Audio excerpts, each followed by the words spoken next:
हेडलाईन्सचे प्रायोजक आहे NBC bearings, लांब पळण्यासाठी। दुपारी 3 वाजेपर्यंत पक्षाचं नाव आणि चिन्ह आयोगाला कळवणार। निवडणूक आयोगाच्या निर्णयाविरोधात सुप्रीम कोर्टात जाणार। खासदार सुप्रिया सुळेंची माहिती। शरद पवारांची जयंत पाटलांसह काही नेत्यांशी चर्चा। नावात शरद पवार उल्लेख असावा अशी कार्यकर्त्यांची मागणी। पक्षासाठी राष्ट्रवादी काँग्रेस शरद पवार नावाचा विचार होण्याची शक्यता, सूत्रांची माहिती। निवडणूक आयोगाकडून फक्त पक्षाच्या नावाची विचारणा, चिन्हाची नाही। राज्यसभा निवडणुकीसाठी चिन्हाची गरज नसते, जयंत पाटलांकडून स्पष्ट। अजित पवार गटाची आज दिल्लीत महत्त्वाची बैठक। प्रफुल्ल पटेलांच्या उपस्थितीत संध्याकाळी 4 वाजता बैठकीचं आयोजन। निवडणूक आयोगाच्या निर्णयाविरोधात शरद पवार गट सुप्रीम कोर्टात जाणार। पवारांची कपिल सिब्बल आणि अभिषेक मनु सिंघवींसोबत फोनवरून चर्चा। शरद पवार गट सुप्रीम आयोगाच्या निकालाविरोधात सुप्रीम कोर्टात जाण्याआधीच अजित पवार गटाकडून कॅव्हेट दाखल। आमची बाजू ऐकल्याशिवाय कोणताही आदेश न देण्याची दादा गटाची मागणी। शरद पवारांची राजकीय हत्या करण्यासाठी अजित पवारांसह आयोगाचा कट। पर्याय दिले होते पण आयोग खोटं बोलताय, जितेंद्र आव्हाडांचा आरोप। आव्हाडांनी अजित पवारांचा जुना व्हिडिओही दाखवला।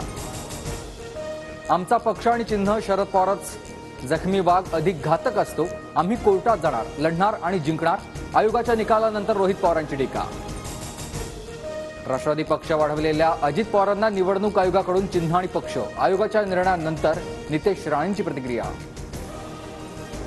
मुंबईत राष्ट्रवादी कार्यालयाबाहेर शरद पवार गटाचा कार्यकर्त्यांकडून घोषणाबाजी। निवडणूक आयोगाच्या निर्णयाचा निषेध।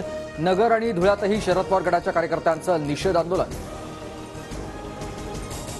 जो अपना नहीं हुआ वो जनता का क्या होगा। दिल्लीतील शरद पवारांच्या घराबाहेर बॅनरबाजी करत अजित पवारांवर निशाणा। तर आयोगाच्या निकालानंतर लवकरच पवारांची बारामतीत सभा। भुजांमध्ये कितीही बळ आहे असं म्हटलं तरी नीतिमत्तेचे तट फोडून सत्तेसाठी घातलेला हा वळसा महाराष्ट्राला पटेल का। मनसेचा ट्विट करत अजित पवार गटाला जोरदार टोला। निवडणूक आयोग सुपारीबाज संस्था। पक्ष चोरण्यापेक्षा स्वतःचा पक्ष स्थापन करा, संजय राऊतांचा हल्लाबोल। तर भ्रष्टाचार करा, पक्ष फोडा हीच मोदी गॅरंटी, राऊतांची टीका। पक्ष चोरला पण जनता आम्हाला न्याय देईल। आमदार आमच्या संपर्कात, अनेकांची घरवापसी होईल, अनिल देशमुखांची प्रतिक्रिया। तर भाजप आमदारांमध्ये सर्वाधिक अस्थिरता, देशमुखांचा दावा। लोकसभा निवडणुकीत मनसेसोबत युती करण्यासाठी महायुतीची चाचपणी। बाळा नांदगावकर, नितीन सरदेसाई, संदीप देशपांडेंची फडणवीसांसोबत चर्चा। तर सदिच्छा भेट असल्याची संदीप देशपांडेंची प्रतिक्रिया।